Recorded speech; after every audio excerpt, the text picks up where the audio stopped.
ഹേ all, ഇന്നൊരു അടിപൊളി കറി ഉണ്ടാക്കിയാലോ. ഇന്ന് ഉണ്ടാക്കുന്നത് നല്ല അടിപൊളി ടേസ്റ്റുള്ള ഗ്രീൻ പീസ് കറിയുടെ റെസിപ്പി ആയിട്ടാണ് വന്നത്. അപ്പോൾ വീഡിയോ കാണുന്നതിന് മുന്നേ ചാനൽ ഒന്ന് സബ്സ്ക്രൈബ് ചെയ്യണേ. ആദ്യം തന്നെ ഗ്യാസ് കത്തിച്ചതിന് ശേഷം നമുക്കൊരു കുക്കർ വെച്ച് കൊടുക്കുക. അതിലേക്ക് ഓയിൽ ഒഴിച്ചു കൊടുത്തതിന് ശേഷം ഒരു വലിയ തക്കാളി, ഒരു വലിയ ഉള്ളി, പിന്നെ ഇഞ്ചി വെളുത്തുള്ളി, പിന്നെ മല്ലിച്ചപ്പ്, കരിവേപ്പില, പിന്നെ ചെറിയൊരു പീസ് കറാമ്പട്ടല്ലേ, അതും കൂടി ഇട്ട് കൊടുത്തതിന് ശേഷം ഒന്ന് വഴറ്റിയെടുക്കുക. പിന്നെ ഇതിന് പച്ചമുളകിലാണ് ഞാൻ ഇട്ട് കൊടുക്കുന്നത്. അത് കുറച്ച് കഴിഞ്ഞിട്ട് ഇട്ട് കൊടുക്കുന്നുണ്ട്. പിന്നെ മുളക് പൊടി ഇട്ട് കൊടുക്കുന്നില്ല. അപ്പം നിങ്ങൾക്ക് എത്ര എരിവ് വേണോ അതിനനുസരിച്ച് പച്ചമുളക് എടുക്കാം കേട്ടോ.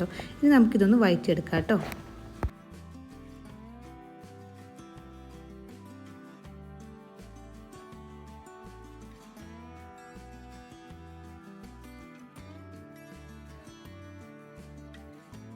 ഞാനിവിടെ 2 വലിയ പച്ചമുളകാണ് എടുത്തിട്ടുള്ളത്. അത് ചെറുതാക്കി കട്ട് ചെയ്തിട്ടാണ് ഇട്ട് കൊടുക്കുന്നുണ്ട്.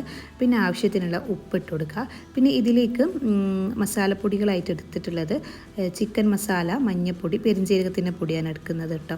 ഇനി ആവശ്യത്തിനുള്ള വെള്ളം കൂടി ഒഴിച്ചു കൊടുത്തതിന് ശേഷം ഒന്ന് മിക്സ് ചെയ്യുക. പിന്നെ ഞാൻ ഇവിടെ ഗ്രീൻ പീസ് തലേ ദിവസം രാത്രി തന്നെ കുതിർക്കാൻ വേണ്ടി വെച്ചിട്ടുണ്ടായിരുന്നു. അപ്പം ആ ഗ്രീൻ പീസ് ഞാൻ അതിലേക്ക് ഇട്ട് കൊടുക്കുകയാണ്. ഇനി നമുക്കൊരു 6 വിസിൽ വരുത്താം കേട്ടോ. ഭയങ്കര ഈസിയാണ് ഈ കറി ഉണ്ടാക്കാൻ, പക്ഷേ ആക്കി കഴിഞ്ഞാൽ നല്ല ടേസ്റ്റാണ് കേട്ടോ. അങ്ങനെ ഞാനത് അതൊരു 6 വിസിൽ വരുത്തിയതിന് ശേഷം തുറന്ന് നോക്കിയപ്പോൾ നല്ലോണം റെഡിയായി വന്നിട്ടുണ്ട്. ഞാൻ പറഞ്ഞില്ലേ, ഈസി ആയിട്ട് ഉണ്ടാക്കാൻ, എന്നാൽ നല്ല ടേസ്റ്റാണ്, നല്ല തിക്കായിട്ടുള്ളൊരു കറിയാണ്. ചപ്പാത്തിൻ്റെ കൂടെയൊക്കെ നല്ല കോമ്പിനേഷനാണ്. അപ്പോൾ ഇന്നത്തെ വീഡിയോ ഇത്രയേ ഉള്ളൂ. വീഡിയോ ഇഷ്ടപ്പെട്ടാൽ ചാനലൊന്ന് മറക്കാതെ സബ്സ്ക്രൈബ് ചെയ്യണം. പിന്നെ ഞാൻ ജാമ്പക്ക പറഞ്ഞിട്ടില്ലായിരുന്നു, ജാമ്പക്ക നമ്മളെ വീട്ടിൽ ഉണ്ടായിക്കുന്നത്, അത് നല്ല വലിപ്പം വെച്ചിരിക്കണം കേട്ടോ. നല്ല മധുരം ഉണ്ടോയെന്ന് നമ്മൾ കഴിച്ചു നോക്കിയിരുന്നു.